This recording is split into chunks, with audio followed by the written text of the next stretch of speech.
चलिए आज हम चर्चा करेंगे जिस विषय पर, वो है बेटा अलंकार, जो कि आपके पुस्तक में जहाँ-जहाँ भी संकलित है, हमने उनको इकट्ठा करके एक साथ आपकी सुविधा के लिए उनको समझाने की कोशिश की है।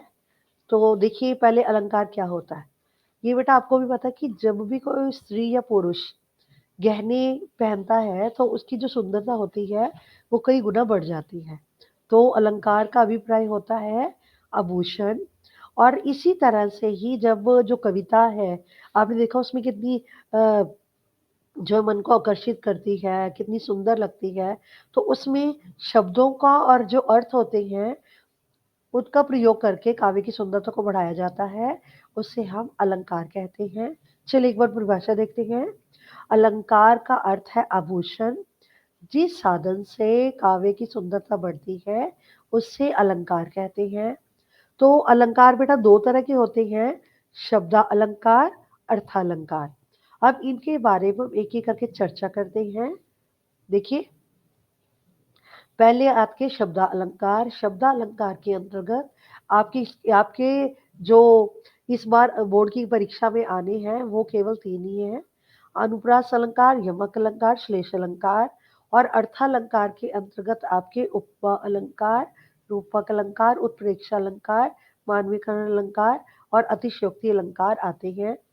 परीक्षा में ये 2 तरह से जांचे जाएँगे। एक तो होगी परिभाषा, मतलब जिसमें आपको पूरी परिभाषा देने के बाद रिक्त स्थान के रूप में पूछा जाएगा। और दूसरा होगा बेटा आपका कि जिसमें आपको चुनाव करना होगा, कोई काव्य पंक्ति दी गई होगी। ठीक है जी? अब इसकी हम आगे चर्चा करते हैं। अनुप्रास अलंकार। अब ये देखो अनु का मतलब होता है छोटा। अनुप्रास अलंकार क्या होता है कि जहाँ एक वर्ण का एक से अधिक बार प्रयोग होता है ना, उससे अनुप्रास अलंकार कहते हैं। वर्ण मैंने आपको पहले भी आप जानते हैं। और अगली जो पिछली जो वीडियो थी आप बच्चों की, व्यंजन संधि की, स्वर संधि की, उसमें मैंने आपको पूरा वर्णमाला का चित्र भी दिखाया था। तो इसमें आपके स्वर, व्यंजन सबको ही वर्ण बोलते हैं। तो इसमें देखो बेटे अब आपका क्या कहते हैं, जहाँ किसी वर्ण का प्रयोग एक से अधिक बार हो। अब देख लीजिए, ये सब के सब आपके जो है अनुप्रास अलंकार के उदाहरण हैं, जो कि इस बार आपकी पुस्तक में संकलित है। घूम घूम जो बल खाती थी सरप सरीखी, इसमें स का प्रयोग है। कोई बाहर नहीं निकलता सांझ समय तक, इसमें बेटा स का प्रयोग किया गया है। और नब्बड़ चमचम चपला चमकी, च वर्ण का प्रयोग किया गया है। म का प्रयोग भी आप देख सकते हैं। लाली मेरे लाल की जित देखूं चित लाल। तो यहाँ पर आपके ल वर्ण का प्रयोग जो है किया गया है। तो इस तरह ये भी अनुप्रास अलंकार है। इस करुणा कलित हृदय में क का प्रयोग हुआ है यहाँ पे। चारों चंद्र की चंचल किरणें, इसमें आप देख सकते हैं कि च जो है वो बार बार आ रहा है पंक्ति में। तरनी तनुजा तट तमाल तरवर बहु छाए, तो यहाँ त का प्रयोग है। देखी सुदामा की दीन दया करुणा करके करुणा निधि रोए, तो यहाँ बार बार जो आप देख सकते हैं कि द का प्रयोग किया गया है। फिर आता है आपका मेरे लिए खड़ा था तो दुखियों के द्वार पर तू, तो यहाँ पे द का प्रयोग किया गया है। बेबस गिरे हुओं के तू बीच में खड़ा था, यहाँ पे ब का प्रयोग है। इस तरह से आप देख सकते हो बेटा कि जितने भी अनुप्रास अलंकार के आपको उदाहरण दिए गए हैं, सब में आपका वर्ण का प्रयोग जो है पंक्ति में 2 या 3 बार या 4 बार हो रहा है। इसलिए सब के सब जो हैं अनुप्रास अलंकार के उदाहरण थे। चलिए इसके कुछ उदाहरण और देखते हैं। मुझको समर्थ करा तू कर तू बस कष्ट के सहन में, ये स का प्रयोग है। बाजे बजा बजा कर मैं था तुझे रिझाता, ब का देख सकते हैं प्रयोग हुआ है। मधुर मधुर मुस्कान मनोहर मनुज वेश का उजियाला, म का प्रयोग देख सकते हैं। तू तो कहती बल्कि बैनी जो है लंबी मोटी, ब का प्रयोग हुआ है। बैनी का मतलब होता है बेटा चोटी। विद्रम से अरुण अदर बोलत मुख मधुर मधुर, यहाँ आप देख सकते हैं कि अ और म का प्रयोग बार बार हो रहा है। ये ब का भी है, देखिए बोलत और विद्रम से। कालिंदी कुल कदम की डार, यहाँ क का प्रयोग हुआ है। अपलक नभ नील नयन विशाल, या न का प्रयोग हुआ है। मृदु मंद मंद मंथर मंथर, यहाँ म का प्रयोग आप देख सकते हैं। आगे देखिए, अब करते हैं यमक अलंकार। यमक अलंकार में शब्द का जो प्रयोग है वो दो या दो से अधिक बार आया है और उसका अर्थ हर बार अलग है। अब यहाँ देखो, काली घटा का घमंड घटा। अब यहाँ घटा घटा में एक है कम होना और दूसरा है ग- आपका बादलों का समूह। फिर है तीन बेर खाती थी, वे तीन बेर खाती है। बेर मतलब थ्री टाइम्स, और बेर हो गया फल। फिर देखो आगे, कनक कनकते सौ गुनी, मादकता अधिक आए, वह खाए बोराए जग, या पाए बोराए। कनक मैंने एक सोना हो गया, और एक होता दतूरा। ये एक मादक तत्व होता है जिससे कि खाने से नशा सा हो जाता है। माला फेरत झुक गया, मिटा न मन का फेर, कर का मन का डारी दे, मन का फेर। तो यहाँ पर आप देख सकते हो बेटा, मन का शब्द का प्रयोग कितनी बार हुआ, ये देखो, एक बार, दो बार, तीन बार, चार बार। तो इस तरह मनका का एक तो दिल हो गया, और दूसरा ये मनका क्या हो गया आपका, बीड्स जो होते हैं, मोतियों को जब पिरोए जाते हैं, एक एक मोती को मनका ही बोलते हैं।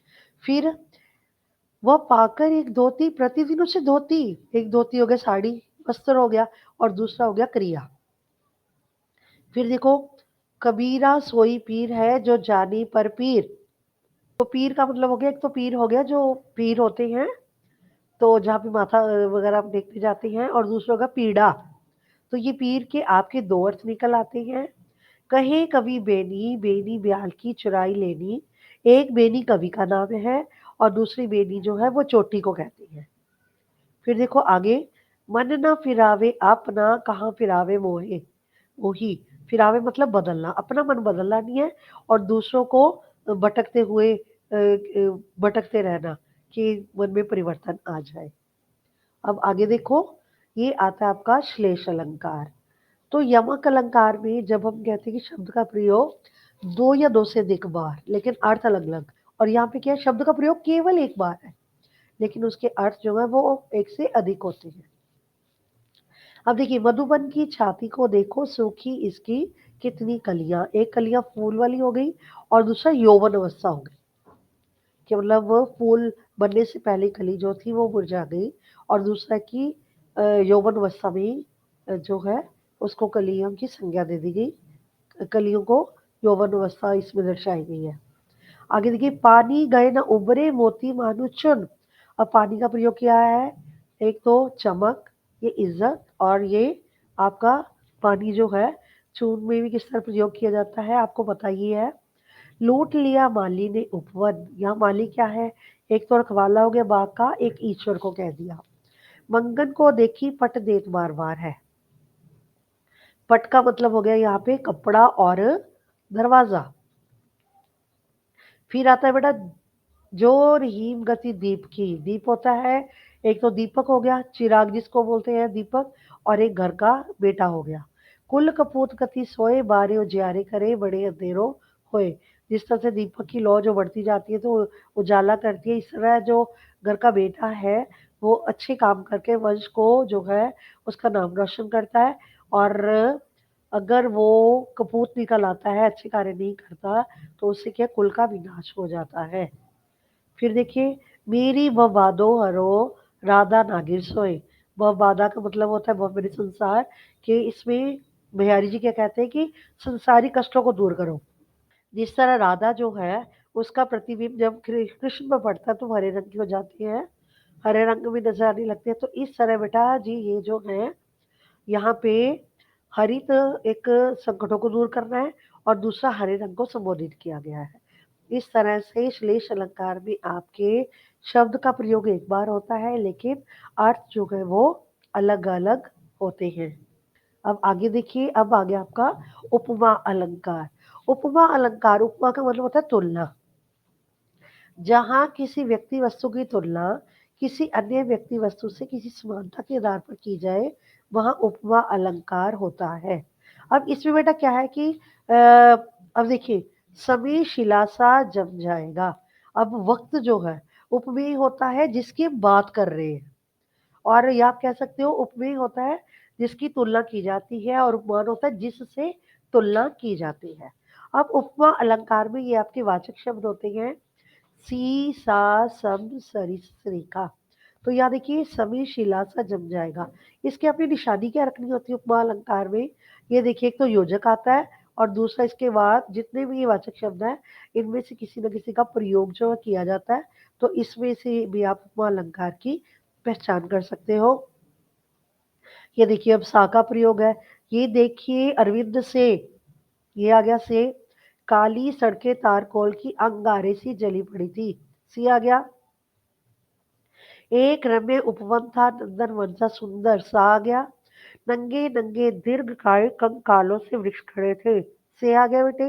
नील गगन सा हृदय शांत हो रहा। तो इस तरह से आप देख सकते हैं कि इनमें कोई भी वाचक शब्द का प्रयोग होगा तो वो उपमा अलंकार होता है। क्लियर?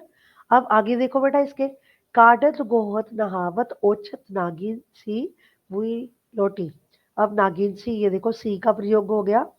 रघुवर छवि के समान, रघुवर छवि बनियाइया। तो यहाँ पे देखिए समान आ गया शब्द का प्रयोग। पीपर पात सरिस मन डोला। सरिस मतलब के समान होता है कि मेरा पत मन जो है पत्ते की तरह डोला। हरि पद कोमल कमल से। तो यहाँ पे से का प्रयोग हो गया।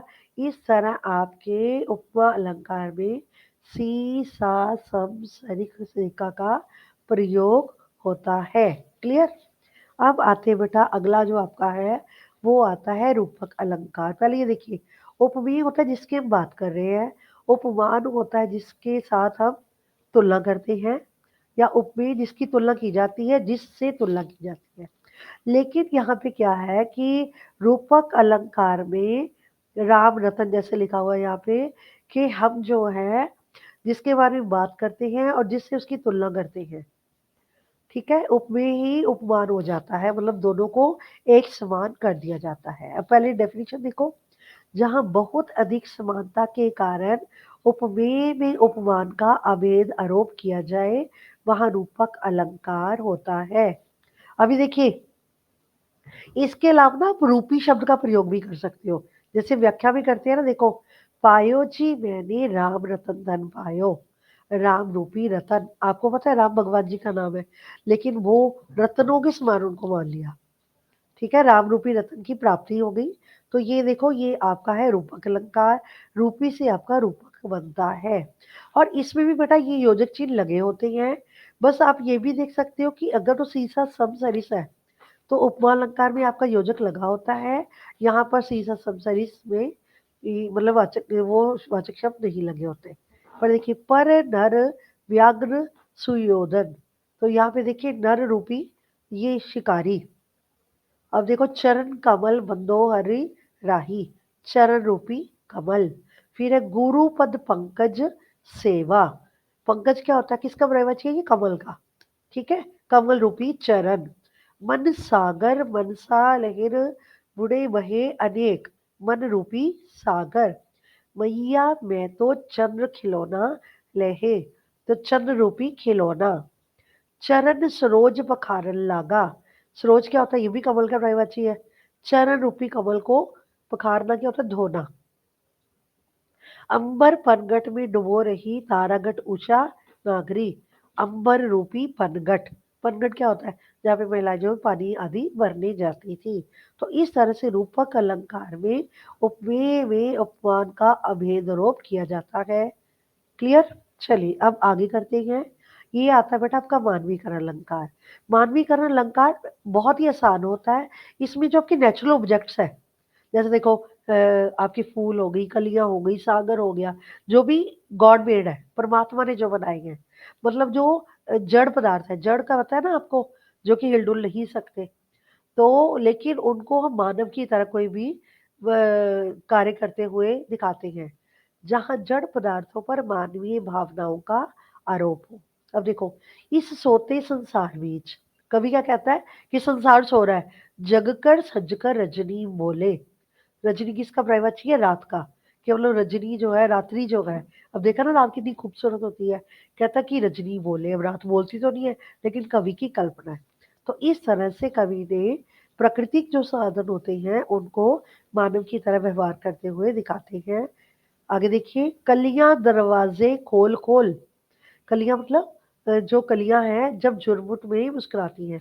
कली दरवाजे खोल का मतलब जब कली से फूल बनता है तो झुरमुट में ही मुस्कुराती है, मतलब ऐसा कवि को लगता है कि जैसे वो मुस्कुरा रही हो। ठीक है, कलियां रूपी दरवाजा मतलब कलियां जब रूप को फूल का रूप धारण करती हैं। जगी वनस्पतियां अलसाई। अलसाई क्या होता है? जब वो सुबह उठते हैं हम लोग अंगड़ाइयां सी लेती हैं, सुस्त सी जो होती हैं, कहता कि जो वनस्पति होती है पेड़ पौधों को बोलती है, मुख धोती शीतल जल से, मतलब जैसे ओस की बूंदें पड़ी होती है, ऐसा लगता है कि मानो कि वो अपना मुख धो रही हो। मेघमय आसमान से उतर रही संध्या सुंदरी, परी सी धीरे धीरे।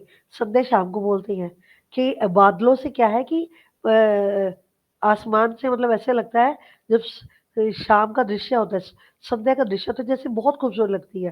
कहता कि उनको देख के ऐसे लगता होता है संध्या को जैसे कि बादलों से कोई सुंदर सी परी जो है उतर कर आ रही हो। तो इस तरह मतलब मानवीकरण अलंकार में आप देखिए रजनी रात्रि को बोलती है, कलियां ये भी जो है प्राकृतिक साधन है, या आप कह सकते हो कि परमात्मा ने इनकी रचना की है। वनस्पति पेड़ पौधे हैं, उसके बाद संध्या को देख लीजिए। इस तरह मानवीय का अलंकार में जड़ पदार्थों पर मानवीय भावनाओं का आरोप होता है। चलिए आगे देखते हैं। और देखो इसके बीज हजारों आंखें नीचे नम मिट्टी की चादर ओढ़े। देखो जैसे आप बीजों को मिट्टी में बोते हो, उसके बाद वो स्प्राउट हो जाती है, अंकुरित हो जाती है, तो ऐसे लगता है कि जैसे आंखें खुली हो उनकी। जब मतलब उनकी जो पहली स्थिति होती है, तो नम मिट्टी की चादर ओढ़े, ऐसा लगता है कि उन्होंने मिट्टी जो है चादर के रूप में उसको मतलब बताया कि मिट्टी की चादर में से बीज जो अंकुरित होता है, ऐसे लगता है कि जैसे उसने आंखें मीची हुई थी और वो मिट्टी की चादर से निकलकर बाहर निकला और आंखें खुल रही है उसकी। फूल हंसे कलियां मुस्काई। फूल जो है ऐसे लगता है जैसे हंस रहे हो और कलियां जो है मुस्कुरा रही हो। फूल के बाद आता है बेटा, सागर के उर पर नाच नाच करती है लहरें मधुर गान। उर होता है हृदय, मतलब कवि को अब लगता है कि जो सागर के ऊपर लहरें उठ रही है ना, ऐसा लग रहा है कि वो जैसे नाच रही हो और मधुर मधुर गान गा रही हो। कान पकड़कर सूरज जब होले से दकियाएगा, मतलब सूरज को कहता है कि जब धीरे धीरे सूरज जो है निकलेगा, मतलब या देखो कान पकड़कर, मतलब ये भी मानवीय हो गया ना। मानव मनुष्य ही ऐसे करता होता है, किसी के कानों को पकड़ लेना, तो कहता है कि मतलब धीरे धीरे उसकी रोशनी जो है दिखेगी। अब आगे देखो बेटे, अब आता है आपका उत्प्रेक्षा अलंकार। आपको ये देखो उपमा, रूपक और उत्प्रेक्षा अलंकार। उसमें क्या है कि समानता के आधार पर तुलना थी उपमा अलंकार में, और रूपक अलंकार में आपके उपमेय में उपमान में का अभेद रूप था। और इसमें क्या है आपकी, जहाँ उपमेय और उपमान की समानता के कारण उपमेय में उपमान की कल्पना या संभावना की जाए, एक कल्पना होती है जिसको हम उत्प्रेक्षा अलंकार कहते हैं। जैसे उपमा अलंकार में आपके वाचक शब्द है, इसमें भी ये देखिए ये वाले वाचक शब्द में कोई भी आपको नजर आता है बेटे, तो आप झट से पता लगा सकते हैं कि उत्प्रेक्षा अलंकार है। ये देखो, उस काल मारे क्रोध के तनु कांपने लगा उसका, मानो हवा के शोर से सोता हुआ सागर जगा। मतलब ऐसे लगता है कि ये देखो मानो आ गया ना, कि मतलब इस तरह से आप जज कर सकते हैं कि अगर मानववाचक शब्द आता है तो वो आपका क्या है, कि ऐसे लगता है कि मतलब आप कल्पना लगा सकते हैं अनुमान कि आपका उत्प्रेक्षा अलंकार है। पाहुन जो आए हो गाँव में शहर के, मेघ आए बड़े बन-ठन के सँवर के। मतलब बादलों के आने पर उसमें दम, जैसे मेहमान होता है या दामाद होता है ना, बन-ठन कर दामाद आता है, तो बादलों की सुंदरता को ग्रामीण जो है इस तरह दर्शाते हैं। ये देखो ज्योवाचक शब्द हो गया, ले चला साथ में तुझे कनक। अब जो है कवि क्या कहते हैं कि अपनी बेटी कनक, उसकी बेटी का नाम है, कि उसको ले जाकर ऐसे लगता है जैसे ज्यों भिक्षु लेकर स्वर्ण कनक, के कनक में या सोना भी हो जाता है। तो इस तरह ये आपका ज्यों से पता चलता है कि ये आपका उत्प्रेक्षा अलंकार है। आगे देखो सॉरी, नील जल में या किसी की गौहर झिलमिल देह जैसे हिल रही हो। मतलब नीले जल में जैसे कि क्या है कि कोई सुंदरी जो है वो उसकी देह जो है वो हिल रही हो, ऐसी कवि की कल्पना होती है, तो ये आपका उत्प्रेक्षा अलंकार हो जाता है। कहती हुई उत्तरा के नेत्र जल से भर गए, हिम के कणों से पूर्ण मानो हो गए पंकज नए। तो उत्तरा के आँखों से, नेत्रों से आँसू यूँ छलकने लगे, ऐसा लगता है कि मानो जैसे कि बर्फ के कण होते हैं, वो क्या है, उनके कारण जो है कमल जो है, नए कमल जो है, हो गए हों। इस तरह बेटा उत्प्रेक्षा अलंकार में आपकी संभावना या कल्पना होती है और इन वाचक चिन्हों का, शब्दों का प्रयोग होता है। आगे देखो, अतिशयोक्ति अलंकार क्या है? जहाँ पर किसी बात को बढ़ा-चढ़ाकर कहा जाता है। मतलब ऐसी हम कल्पना भी नहीं कर सकते। हकीकत में नहीं होता, सिर्फ़ एक धारणा सी होती है कि हम जब कहीं होता है ना बहुत अ, तिल है उसका ताड़ बना देना, उस ढंग से। देखो, हनुमान की पूँछ में लग ना पाई आग, लंका सिगरी जल गई, निशाचर गए भाग। मतलब कि हनुमान जी की पूँछ को भी आग भी नहीं लगी थी और क्या हुआ, कहता कि लंका भी सारी जल गई और जितने भी राक्षस थे वो सब के सब भाग गए। ठीक है? तो आगे देखिए, आगे नदियाँ पड़ी अपार, घोड़ा कैसे उतरे पार, राणा ने सोचा इस पार, तब तक चेतक था उस पार। अब हल्दीघाटी का युद्ध हुआ, उसमें कि महाराणा प्रताप सोच ही रहे हैं कि नदियाँ जो है, वो पूरे उफान पर है। इतना पानी है कि वो घोड़ा वहाँ कैसे जाएगा? अभी वो सोच ही रहे थे, तो चेतक जो है, घोड़ा जो है, वो छलांग लगाकर दूसरे पार पहुँच गया। तो इस तरह बात को बहुत बढ़ा-चढ़ा कर कहा गया है। कड्डत साथी म्यान ते असी रिपु तन ते प्राण। म्यान आप में पता है आपको, म्यान में तलवार होती है। कहता है कि अभी असी मतलब होता है तलवार, कि अभी तलवार को निकाला भी नहीं है और जो दुश्मन है उसके प्राण निकल गए। अब देखिए, देख लो साकेत नगरी है यही, स्वर्ग से मिलने गगन में जा रही। तो यहाँ पे साकेत नगरी का कवि ने जो है सुंदरता का वर्णन किया है कि इतनी खूबसूरत है, ऐसा लगता है कि जैसे स्वर्ग की कल्पना होती है ना, कि स्वर्ग जैसे कि आकाश को, गगन को मिलने जा रहा हो। आगे देखो, औषधालय अयोध्या में बने तो थे सही, किंतु उनमें रोगियों का नाम तक भी था नहीं। अब भाई सोच सकते हो आप कि बिना रोगियों के कोई कहीं पे औषधालय खुला हो, लोग होंगे तो बीमार होंगे तो औषधालय होगा। इस तरह से अतिशयोक्ति अलंकार में किसी भी चीज़ को बढ़ा-चढ़ाकर कहा जाता है। तो बेटा मुझे लगता है कि अब आपको 1-2 बार इस वीडियो को देखेंगे तो ज़रूर समझ आ जाएगा और इसका अभ्यास कीजिए। अगर आपको किसी तरह की कोई दुविधा है, कोई चीज़ समझ नहीं आती, कमेंट बॉक्स में लिखिए और आपका कोई सुझाव है तो वो भी दीजिए। मुझे आशा है कि आपको ये समझ आ गई होगी, जितने भी अलंकार समझाए गए हैं। एक बार रिकैप्चुलेट कर लेते हैं, समझा देते हैं। शब्दालंकार में आपके क्या थे? अनुप्रास, यमक, श्लेष और थे आपके, ये सारे के सारे थे शब्दालंकार में। अनुप्रास अलंकार में वर्ण का प्रयोग बार-बार है। यमक अलंकार में शब्द 2 या 2 से ज़्यादा होंगे, लेकिन उसके अर्थ अलग-अलग होंगे। श्लेष अलंकार ये आदर्श है ना, इससे मान लगा कोई एक ही शब्द आएगा, तो ये श्लेष अलंकार हो गया। उपमा अलंकार में किसी व्यक्ति वस्तु की समानता के आधार पर किसी अन्य व्यक्ति वस्तु से तुलना करना। उपमेय और उपमान में यह समानता दिखाई गई है और यहाँ पे क्या है, रूपक में उपमेय में उपमान की अभेद आरोप किया गया है और उत्प्रेक्षा अलंकार में उपमेय में उपमान की संभावना या कल्पना की गई है और मानवीकरण अलंकार में जो जड़ पदार्थ होते हैं, मतलब जो नेचुरल रिसोर्सेज है, उनको मानव की तरह क्रिया करते हुए दिखाया जाता है। अतिशयोक्ति अलंकार में किसी चीज को बढ़ा चढ़ाकर बताया जाता है। इसको 1-2 बार देखिए और आपको बहुत सुविधा होगी कि आपकी पुस्तक में जितने भी जिस पार्ट में ये अलंकार थे, उन सबको इकट्ठे करके एक ही हमने वीडियो बना दी है ताकि आप बच्चे आसानी से उसको कर सकें।